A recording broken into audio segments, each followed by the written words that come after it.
Hi everyone, this is Jess, aka Sketchwriter Jess. As you can see, this is very different than what I've been doing in the past. This particular reading I decided to do with the Cosmic Tarot. And this one really called me differently. It's still a twin flame reading, however, it's from the feminine's perspective. So, I'll try to get this whole shot here so you can see the cards. You can see there. It's my standard twin flame reading. However, I already shuffled, I already did all that. I had recorded something else and I just didn't like it, and I felt like this is the right thing to do. So, I've already written up the reading, and I'm going to go through the cards. I'll mention what they all are, and then I will be telling you what I wrote. So, the first card is the Eight of Pentacles reversed. That's like the past thoughts of what she thinks of men. So this is from the feminine perspective. So this is like kind of like what she wants her man to be, how she's dealt with men in the past. For the present, she here's the Nine of Cups. This is like what she wants right now. And then the Ace of Pentacles is what she wants for the future. Now, for this side, she's this is kind of like how she is now, how she feels about getting into a relationship. So we have the Prince of Pentacles here for her past, how she was dealing with things. For the present, we have the Three of Wands reversed. This was Prince of Pentacles reversed, Three of Wands reversed, and the Hangman reversed. And then we have, usually this is the man's obstacle, but this is like the obstacle that she sees with men, like the obstacle that she sees with men, like the thing that she keeps thinking about has to be a certain way. And then for this is like usually the women's obstacle, but this is like her own obstacle that she needs to get out of her own way when it comes to men. And then this is the theme, and the theme is the Star. So now I'm going to show you the oracle cards. We have You Needn't Worry and Karma is on Your Side. So I'm going to read this card now. There's no one in your life who hasn't always loved you. They're all just learning how to show it. Big Sillies, Universe. And now here's the other card. Karma is on Your Side. There we go. And I'll read this one to you. If you could read all the minds that I read, hear all the prayers that I hear, and beat all the hearts that I beat, I wonder if you'd even believe how often you're thought of, talked about, and fallen in love with. It's payback time. Andale, the universe. Okay. So, I'll pan one last time. There you go. That's how she feels about men. This is kind of how she feels about how she can contribute. The ways that she contributes, the things that she's like blocking herself. Keeping the perfect relationship from happening. Well, I'll say the twin flame, not perfect. But I say perfect because that came up a lot in this reading. And then, of course, the Star. I mean, this is the hope and abandonment card. It means both things. And I think for this situation, she'll probably abandon at the drop of a hat if the guy isn't perfect. So let me start reading everything that I wrote down. So I'll focus on these here. Okay. With the Eight of Pentacles reversed, the Nine of Cups, and the Ace of Pentacles. Key phrases are exhaustion, demanding, requirements, success, contentment with winning, and perfect and contentment.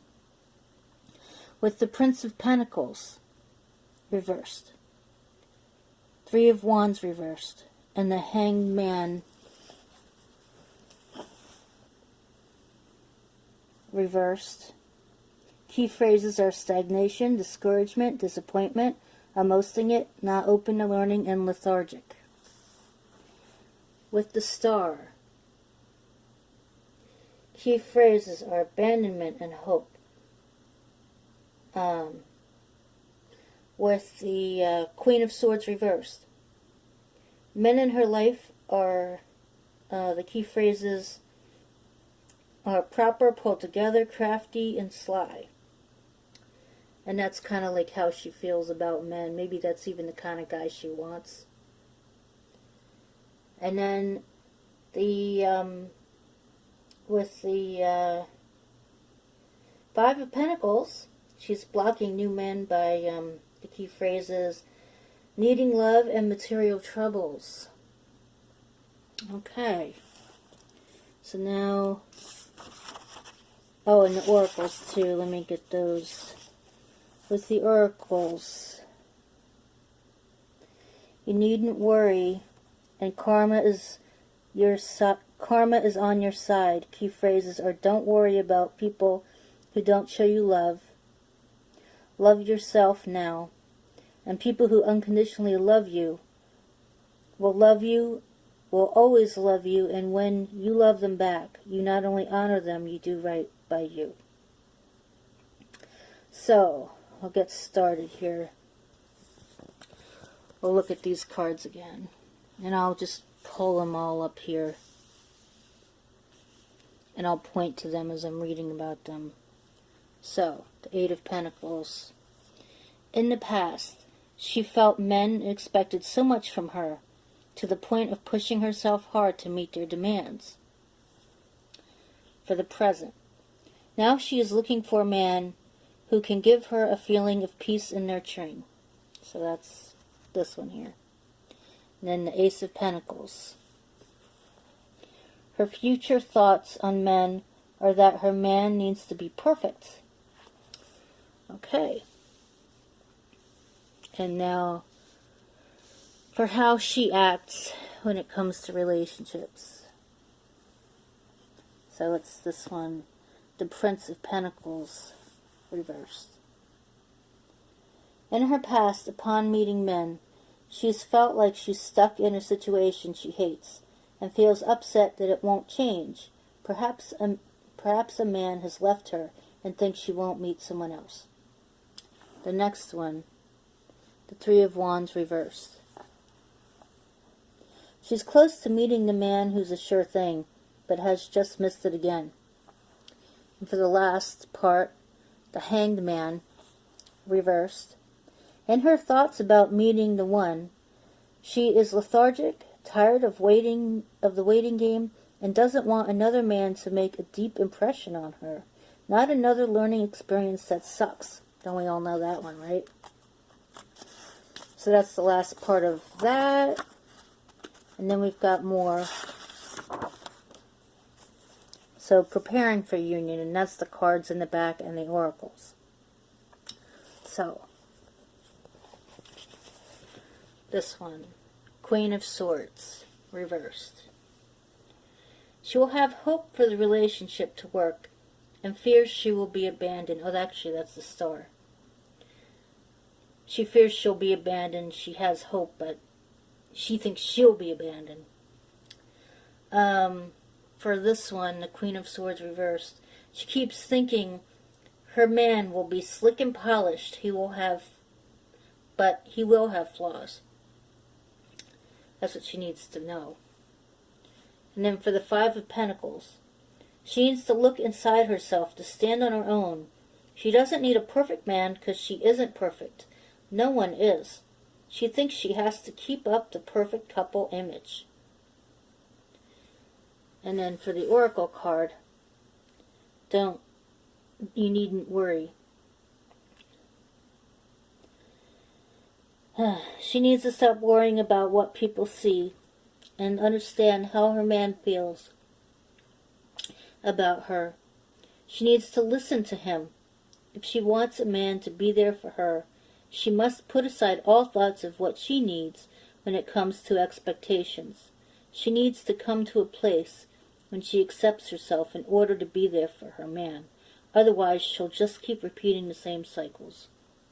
Then for karma is on your side. I know you guys have been waiting for this part.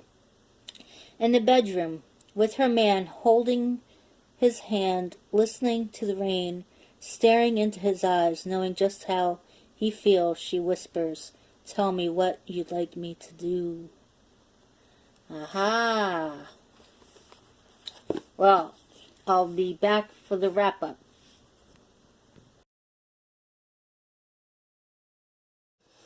Okay, I'm back. Here I am. You're afraid you wouldn't see me again, huh? Got lost in the hole, in the black hole of twin flame and stuff. Okay. So you're probably going, well, how come there's no masculine thing in this one? Well, I decided, I mean, this is something that I personally think I can only control myself. I can't be trying to think of what the guy is doing. There's just no point. I mean, you can dream of a man, you can do all of that, but to actually try to be like, oh, he's thinking of me, he's doing this, he's doing that. I just don't really think that that's helpful for the twin flame journey. I mean, that's just my opinion. Or I should say for my twin flame journey. I mean, everybody finds their own thing. Everybody finds what's helpful to them. But, I don't know, like, when I do my other readings, those are, I mean, I tell you up front, they're really fictional. They're really more just kind of tapping into an energy of the day and picking two people out of the sky. You know, that's pretty much how it goes. This one really called to me differently. In fact, this was really more like a tarot reading, like what I think of as a tarot reading. I don't really want to give shout outs because I just don't want to put them on the spot. I don't want them to feel like they have to say anything about me.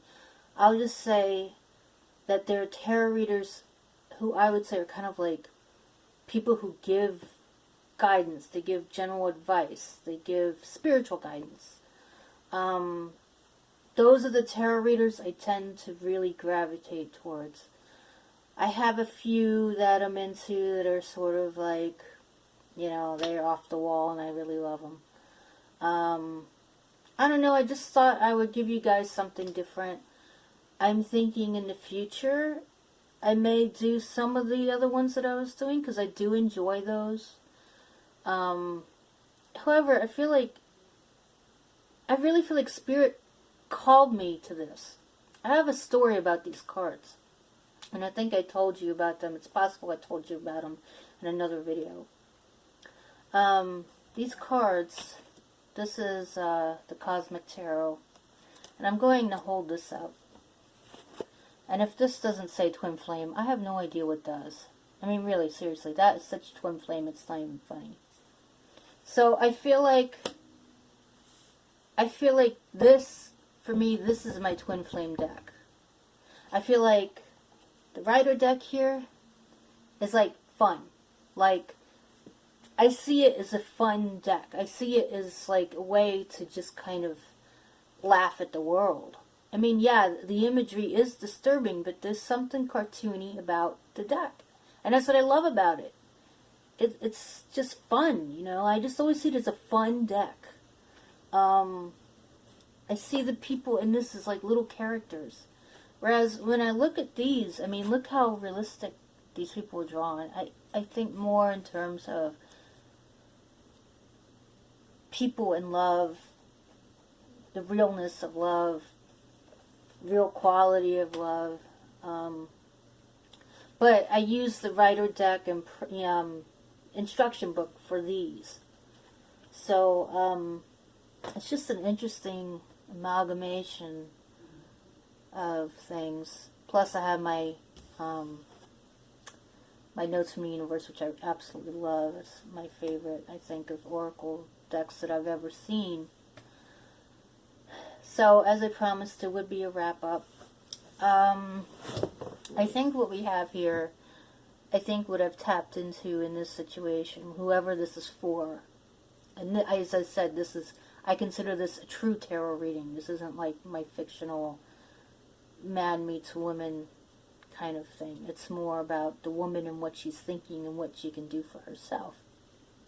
I think we have a woman here who's very concerned about appearances, maybe even is a very clean cut herself, kind of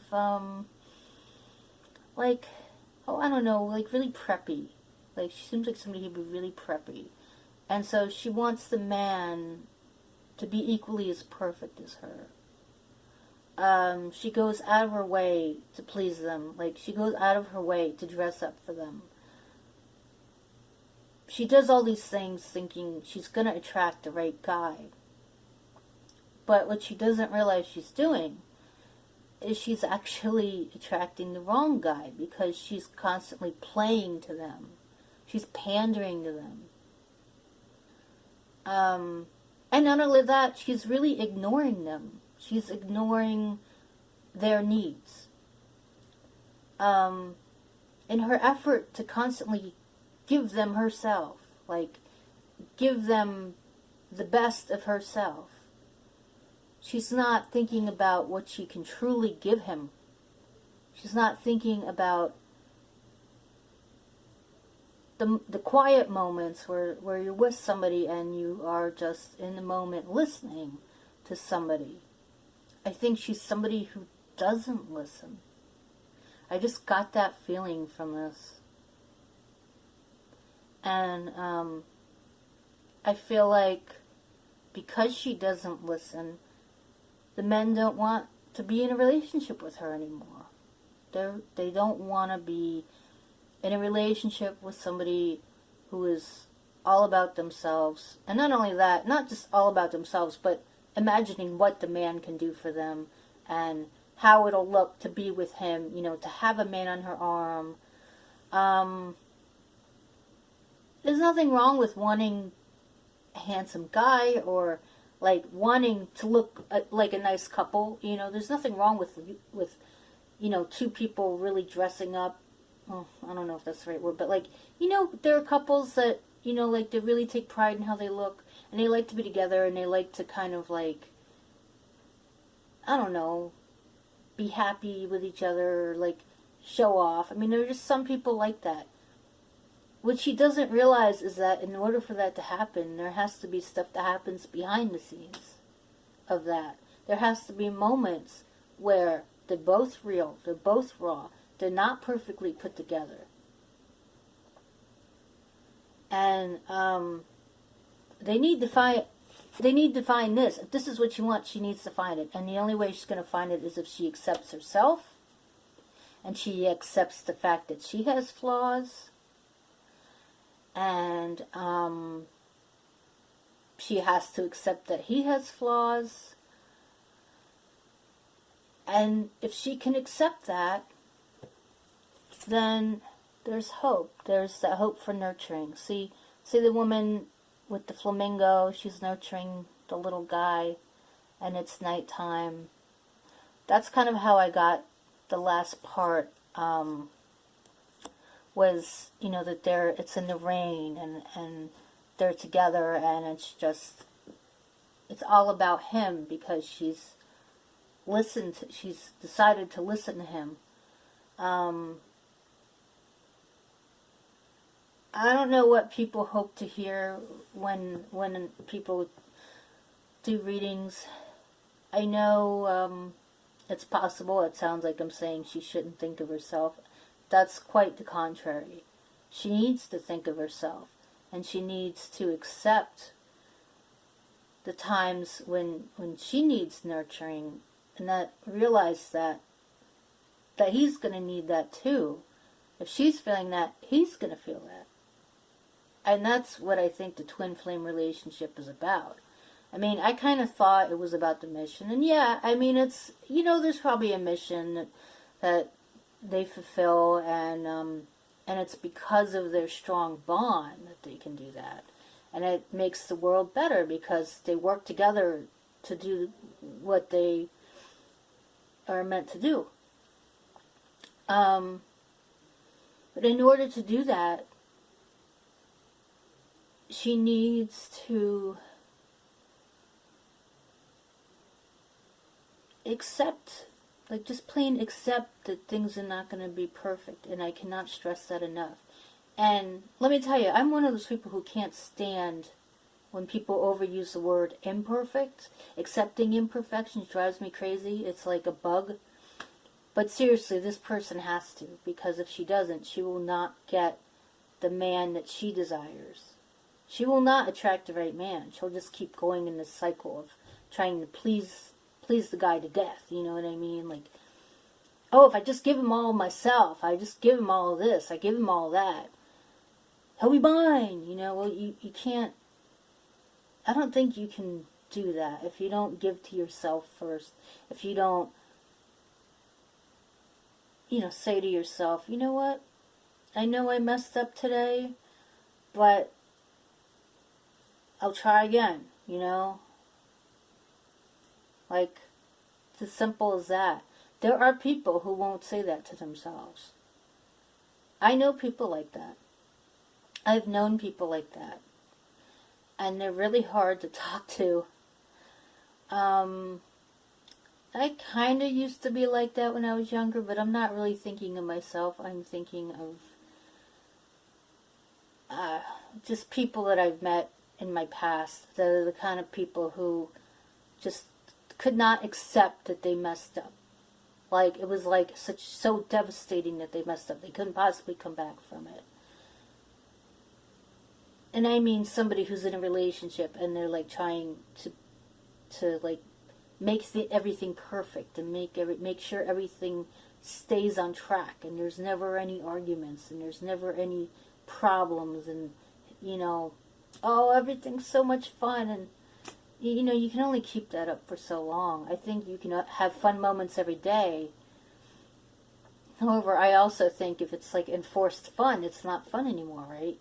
I mean, if you're like constantly like putting on, that grin and bear it attitude, that gets old real quick. And a guy, usually most guys are pretty laid back, even if they're very slick and polished. They don't want that all day. They want to be able to just relax. That's just their spirit. Women, I think, are the same way, but we've made ourselves different than who we truly are.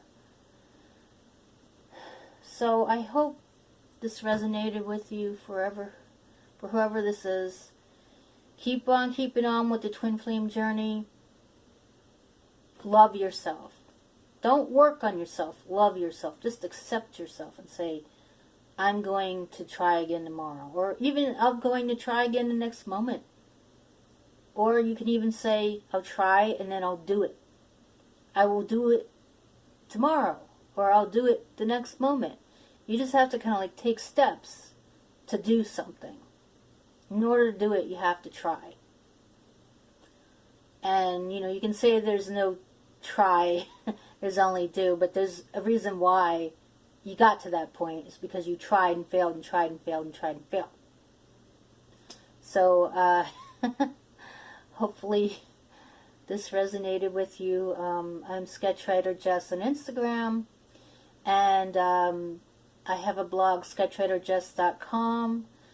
Right now, what I currently have in my shop is the Tarot Tales, and I will write more of those. I just don't know if I'm going to do more of them on the channel. Not too often. I feel like this is what I'm called to do, because this is what I'm living right now.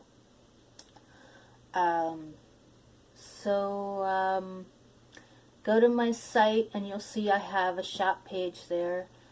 Right now, the things that are being sold are, or that are listed, are my journaling books, and those are really good too. Those are books about like how to give yourself a chance to make affirmations for yourself, how to journal, how to like keep a bullet journal if you're really in a serious bind and you need to track something.